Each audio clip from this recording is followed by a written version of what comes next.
દીવ કોર્ટે આજે સુરતની રહેવાસી લેડી ડોન ભૂરી તરીકે પ્રખ્યાત અસ્મિતા ગોહિલને અમરેલી જેલના હવાલે કરેલ। કેન્દ્ર શાસિત પ્રદેશ દીવ ખાતે 2019માં નાગવા બીચ પર બબાલ થઈ હતી। આ બબાલ દરમિયાન લેડી ડોન તરીકે પ્રખ્યાત અસ્મિતા ગોહિલ એ 1 ફૂટ લાંબુ ચાકુ કાઢેલ અને દીવ પોલીસે તેની ધરપકડ કરી હતી અને દીવ પોલીસ દ્વારા શંકા જતા વધુ પૂછપરછ કરતા સુરત પોલીસને જાણ કરતા તેઓના ગુનાઓ વિશે જાણવા મળેલ।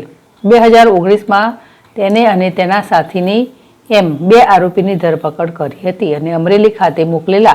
ત્યારબાદ તેઓ જામીન પર છૂટ્યા હતા અને તારીખ પડતા જ જેમાં સુરતના લેડી ડોન જે ભૂરી તરીકે પ્રખ્યાત છે તે અસ્મિતા ગોહિલ જે મૂળ ઉના નજીક આવેલ ગાંગડાની રહેવાસી છે અને હાલ સુરતમાં રહે છે તેને આજે કોર્ટમાં હાજર કરતા 13 તારીખ સુધી જ્યુડિશિયલ કસ્ટડી આપી અને અમરેલી ખાતે મોકલી આપવામાં આવી છે।